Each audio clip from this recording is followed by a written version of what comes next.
Good morning, students. Now we'll be moving forward in business study with the techniques of the tailor. Now, after this time study, we'll be learning about differential piece wage rate system.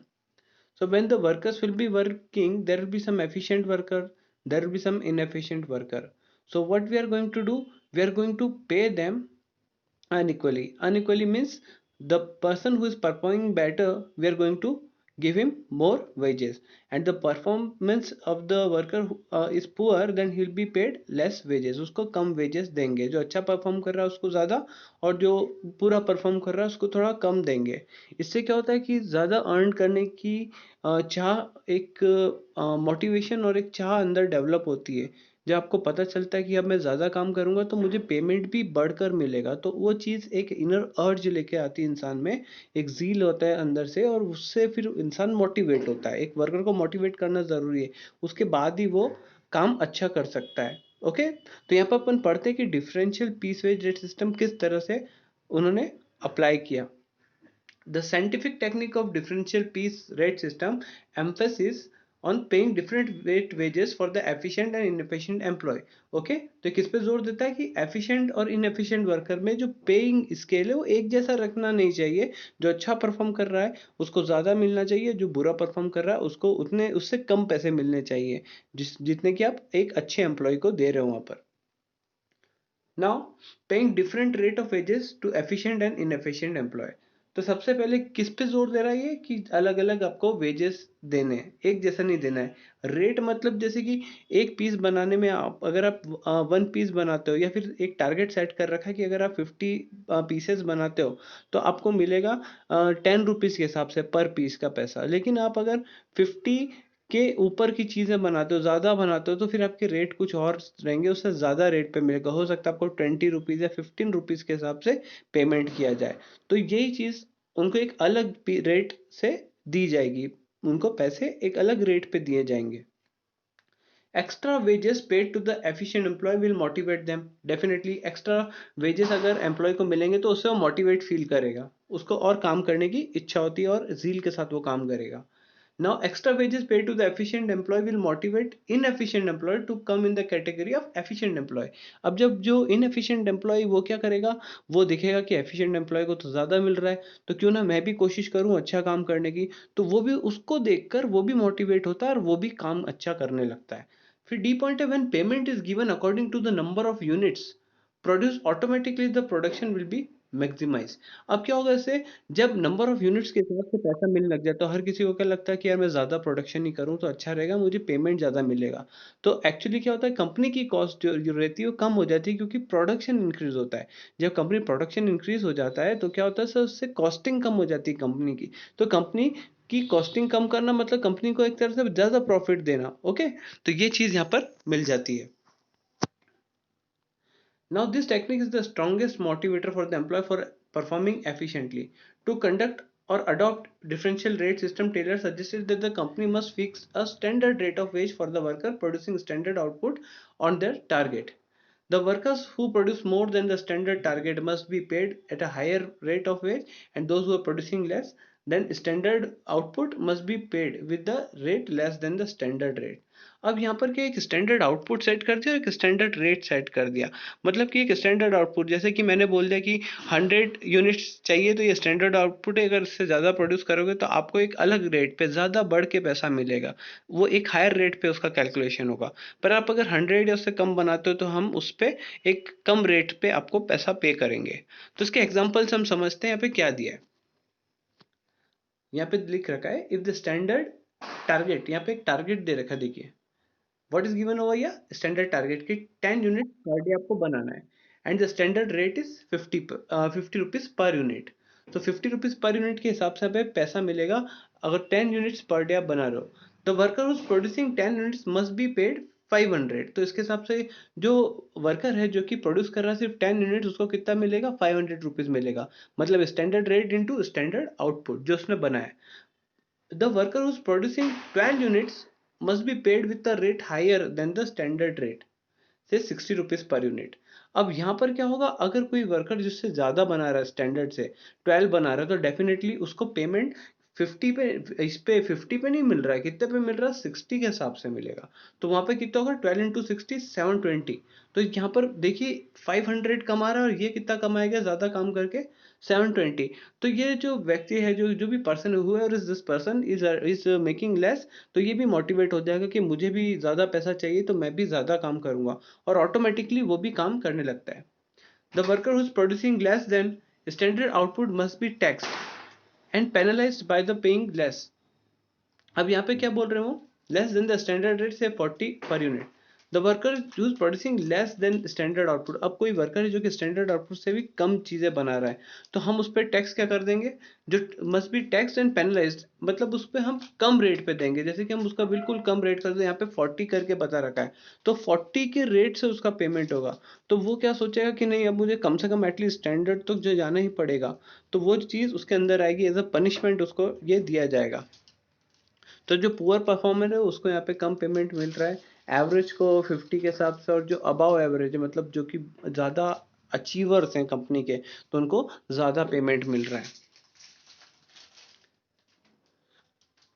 So he will receive 8 into 40 320। तो ये तो बहुत ही कम पैसा हो गया उसके लिए। Okay, this difference in the wages will motivate the worker to become efficient and earn more. इससे क्या होगा, डिफरेंशियल पिच वेट सिस्टम से, कि एम्प्लॉय और ज़्यादा अर्न करेगा और एफिशिएंट बनेगा।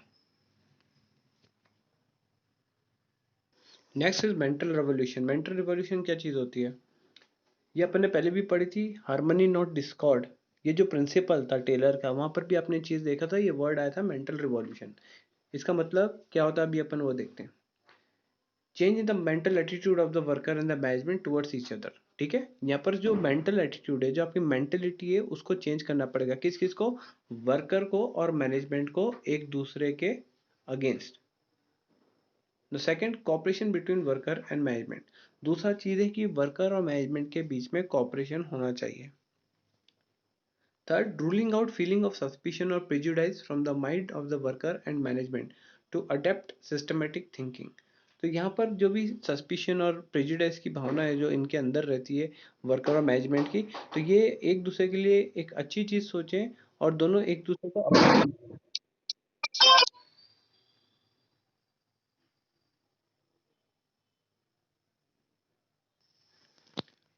ओके। तो टेलर यहाँ पे क्या बोल रहा है कि generally in every organisation worker feel that the management exploit them and overburdens them. मतलब यहाँ पर ये बता रहे हैं कि जब भी वर्कर की बात आती है, तो वो क्या बोलते हैं कि हम हमेशा, मतलब मैनेजमेंट हमको एक्सप्लॉइट करता है और काम ज़्यादा थोप के रखता है। Okay, with access work and page them less. तो मैनेजमेंट के बारे में हमेशा यही बात की जाती है कि उनको कम पैसे देते हैं, वर्कर्स को काम बहुत ज़्यादा पकड़ा देते हैं, है ना।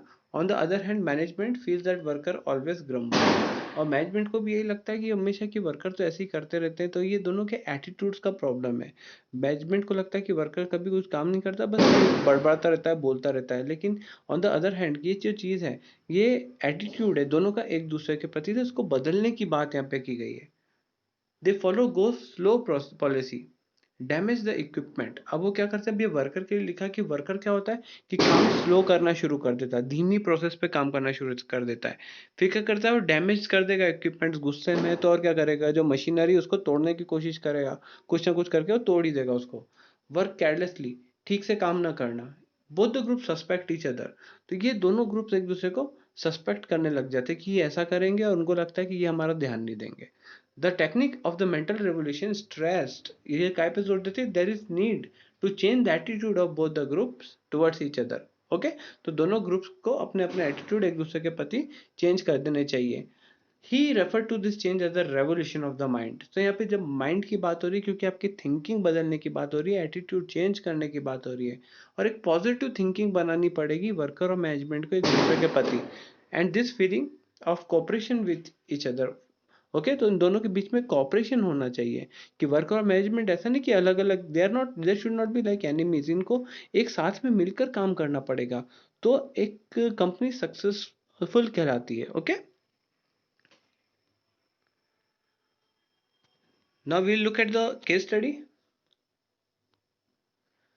संचित, after complete his entrepreneurship course from Sweden, संचित है, उसने स्वीडन से अपना कोर्स कंप्लीट किया एंड रिटर्न टू इंडिया, और वो इंडिया वापस आ गया and started a coffee shop aroma coffee can. और उसने कॉफी शॉप स्टार्ट की, उसका नाम है aroma coffee can, in famous mall in new Delhi. Mall में खोल रखी, ओपन की है शॉप न्यू दिल्ली में। This speciality of the coffee shop was the special aroma, यानी कि स्मेल ऑफ द कॉफी बहुत स्पेशल है उसकी कॉफी की smell, and wide variety of flavours to choose from.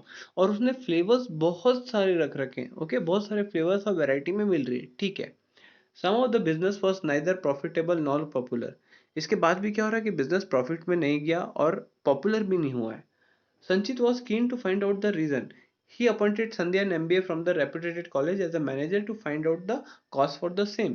अब उसने संध्या को अपॉइंट कर लिया, जो कि एक MBA करी हुई लड़की है किसी अच्छे रेपुटेटेड कॉलेज से, और वो जानना चाहता है कि इसका क्या कारण है। मैंने बहुत अच्छी चीज़ें करी, यहाँ पर इतनी अच्छी वैरायटी की कॉफ़ी दी है, इतने वाइट फ्लेवर, उसके बावजूद भी मेरी डिमांड नहीं है और कुछ लोगों का इंटरेस्ट नहीं दिख रहा है। नाउ संध्या क्या करेगी?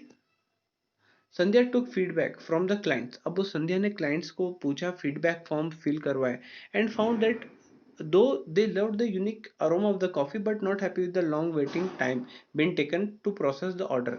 तो सब क्लाइंट्स ने बोला कि बहुत अच्छा अरोमा है कॉफ़ी में, कुछ दिक्कत नहीं है, बट वो खुश नहीं क्योंकि उनको बहुत ज़्यादा इंतज़ार करना पड़ रहा है। ऑर्डर देते हैं तो बहुत ज़्यादा वेट करना पड़ रहा है। Now she analyse and found out. अब उसको कारण तो पता चल गया क्या प्रॉब्लम है, that there are many unnecessary obstructions.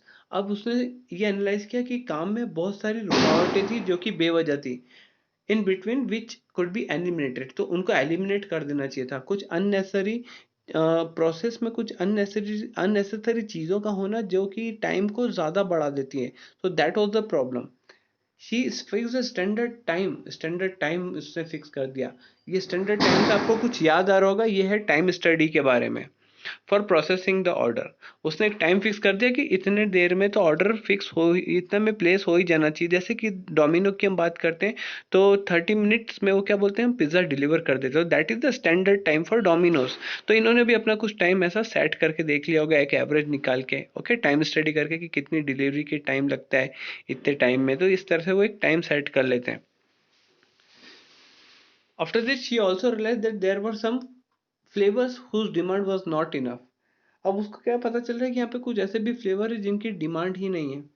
So she also decided to stop the sale of such flavours. तो उसने उस फ्लेवर की कॉफ़ी को ही हटा दिया है, उसके सेल्स को स्टॉप कर दिया है। As a result with a short period of Sandhya was able to attract the customer. अब क्या हुआ, बहुत ही जल्दी संध्या ने कस्टमर को अट्रैक्ट करना शुरू कर दिया। Identify and explain any two technique of scientific management use by the Sandhya to solve the problem.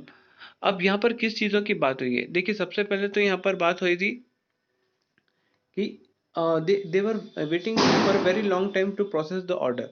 तो प्रोसेसिंग में बहुत ज़्यादा टाइम लग रही थी। She analysed and found there were many unnecessary obstruction in between.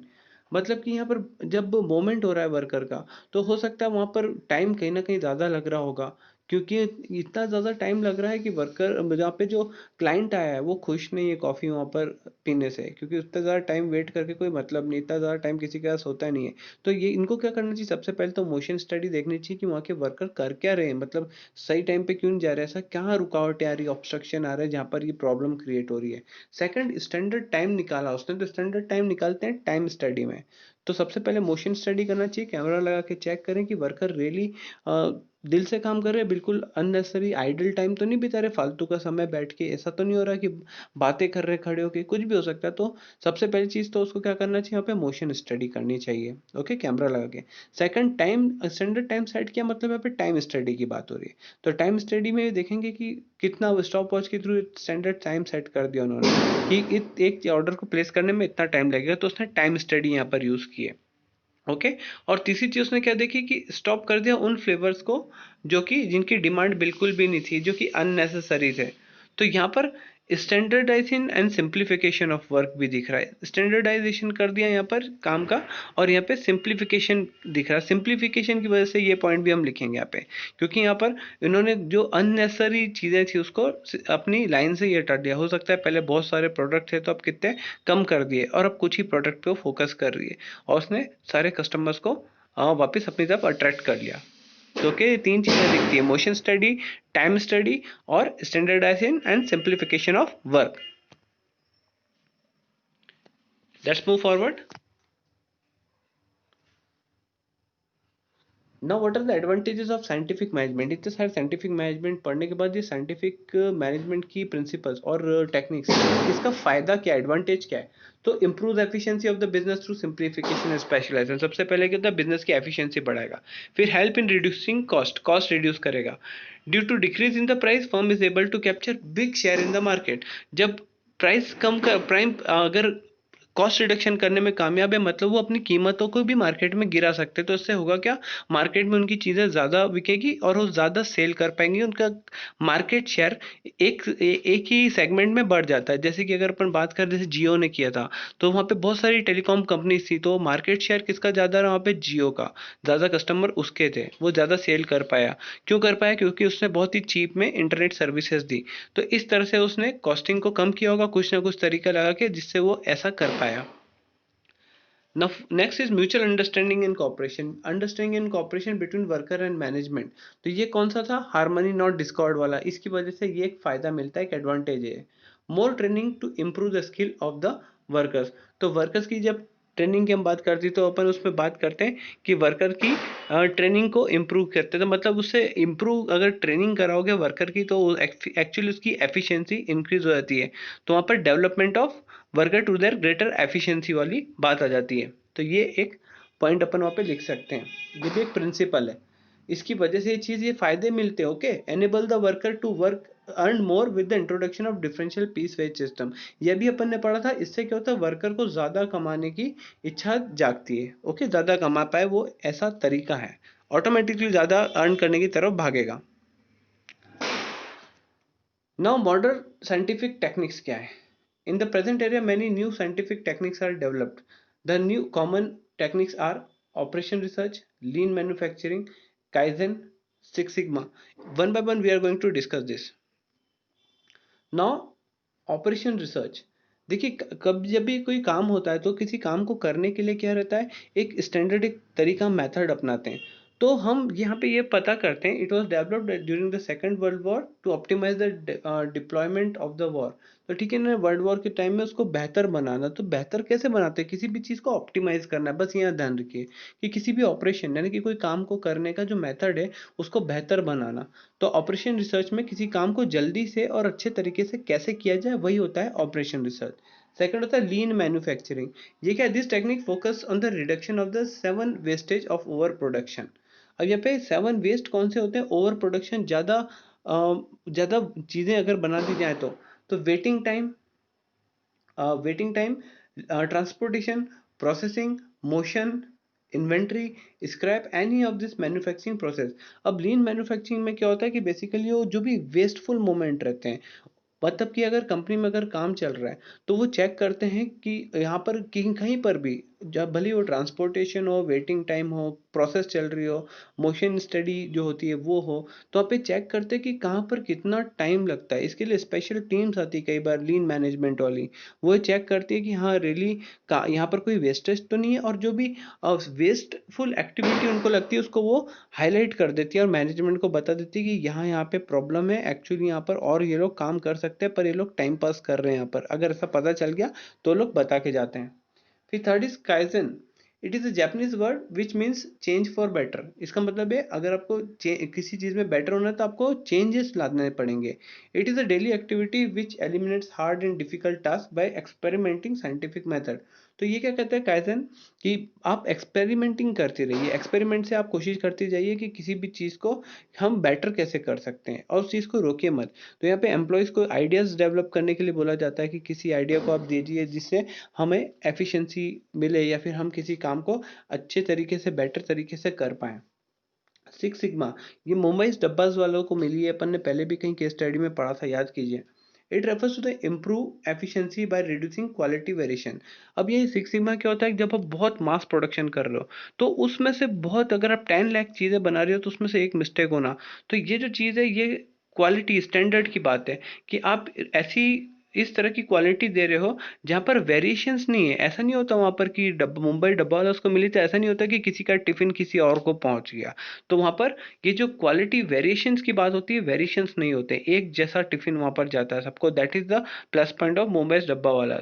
तो उनको सिक्स सिग्मा की रेटिंग मिल चुकी थी और कई मैनेजमेंट स्कूल्स में वो लेक्चर्स के लिए तौर पे भी बुलाए गए थे। The next, just in time manufacturing. What is this thing? It is an inventory management. ये क्या चीज़ है? इन्वेंट्री, यानी कि कंपनी के अंदर का जो स्टॉक रहता है, जैसे कि फिनिश्ड स्टॉक्स होते हैं, रॉ मटेरियल रहता है, ये सब। तो स्ट्रैटेजी है जिसको आप इंप्रूव करते हो, return and reduce cost. Return and reduce cost, inventory में हम किस तरह से कॉस्ट कम कर सकते हैं और हम कैसे ज़्यादा से ज़्यादा प्रोडक्शन कर पाएंगे with in the same inventory, यानी कि रॉ मटेरियल। अगर मान लीजिए ऑल ऑफ अ सडन कहीं से ऑर्डर आ गया, तो आपके पास क्या इतनी इन्वेंट्री है, आप सडन उसको मीट कर पाओ। मतलब जैसे कि अगर सडन आपको पता है 1000 बाइक्स का या फिर 1000 मेडिसिन का ऑर्डर आ गया कहीं से, तो आप उसको तुरंत मैच कर पाओ, मीट कर पाओ। तो इसके लिए आपके पास ये इन्वेंट्री मैनेजमेंट का सिस्टम है कि हम तुरंत रॉ मटेरियल अरेंज करके वो प्रोडक्शन शुरू कर देंगे और उस डिमांड को मैच कर देंगे मार्केट में। तो इससे हम देरी नहीं होने देंगे, और हमारी कंपनी में अगर ये बात है तो दूसरी कंपनी को हम इजीली बीट कर देते हैं। After this there is a difference. ये एक डिफरेंस आता है, कम मार्क्स में आता है, आई थिंक 1 और 2 मार्क्स, ज़्यादा में नहीं आता। पर हम इसको देखते हैं। टाइम स्टडी और मोशन स्टडी में क्या है, मीनिंग क्या है? टाइम स्टडी क्या है? Time study is conducted to find out the standard time. यहाँ पे हम क्या निकालते हैं? Standard time. और यहाँ पर क्या निकालते हैं? Motion study is conducted to find out ideal time. Ideal time यहाँ पर लिखना, या फिर वेस्टफुल मोमेंट्स अपन ये पता करते हैं। यहाँ पर क्या पता करते हैं आप? स्टैंडर्ड टाइम, या कि कितना टाइम लगता है टास्क को कंप्लीट करने में वो, और यहाँ पे फालतू का समय कितना बिता रहे हैं वो, ये निकाल रहे हैं। ओके, नाउ पर्पस क्या है? Time study is to find out the standard time to fix a fair day work for the worker। Purpose क्या है? हम यहाँ पे स्टैंडर्ड टाइम क्यों निकालते हैं? ताकि हम एक टारगेट सेट कर पाए। ओके, और ये क्यों करते हैं? The purpose of motion study is to eliminate wasteful and unproductive movement of the worker. यहाँ पे जो फालतू का समय जो बिता रहा है उसको एलिमिनेट करना है, उसको फिनिश करना है। तो ये फिनिश करने का पर्पस है हमारा। Okay, now third, method of conducting. Conduct कैसा होगा? गैजेट की बात करते हैं। टाइम स्टडी में क्या होता है? यूज क्या होता है? Stop watch. और यहाँ पर क्या यूज होता है? कैमरा। तो gadget use is camera in motion study, and gadget use in time study कौन सा यूज होता है? Stop watch. ओके, वॉच मत लिख देना, stop watch. Now comparison between Taylor and Fayol. ये यूजुअली आता नहीं है, बट आप इसको देखिए थोड़ा सा क्या चीजें हैं। The concerns, Taylor's technique and principle are concern with the worker efficiency. Taylor's ने क्या से शुरू किया था? लोअर लेवल मैनेजमेंट से। तो ये वर्कर की एफिशिएंसी के बारे में इसने बात की। फयोल ने क्या बात की? Fayol principle are concern with the management efficiency. मैंने पहले ही बोला था वर्क मैनेजमेंट। तो मैनेजमेंट में एफिशिएंसी कैसे बढ़ जाए, वह हर तरह के काम में मैनेजमेंट को देखता था और उससे एफिशिएंसी बढ़ाने की बात सोचता था। After this level, Taylor started study and approach from a lowest level. ये मैंने आपको बताया था, उसने लोएस्ट लेवल से शुरू किया था। फयोल ने कहाँ से किया था? Started studies and approach from the highest level in the organization. वो बहुत जल्दी एक अच्छी बड़ी पोस्ट पर पहुंच गए थे, वहां से उन्होंने स्टडी करी, एक्सपेरिमेंट सब करे। ओके, और फिर प्रिंसिपल्स बनाए।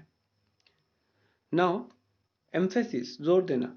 The Taylor laid emphasis on standardization of work. ये अपने अभी किए कि स्टैंडर्ड सेट करें। यहाँ पे टाइम स्टडी में भी स्टैंडर्ड सेट कर देते, और वर्क की क्वालिटी के भी स्टैंडर्ड, प्रोडक्ट के स्टैंडर्ड सेट कर देना। तो ये था टेलर का काम था।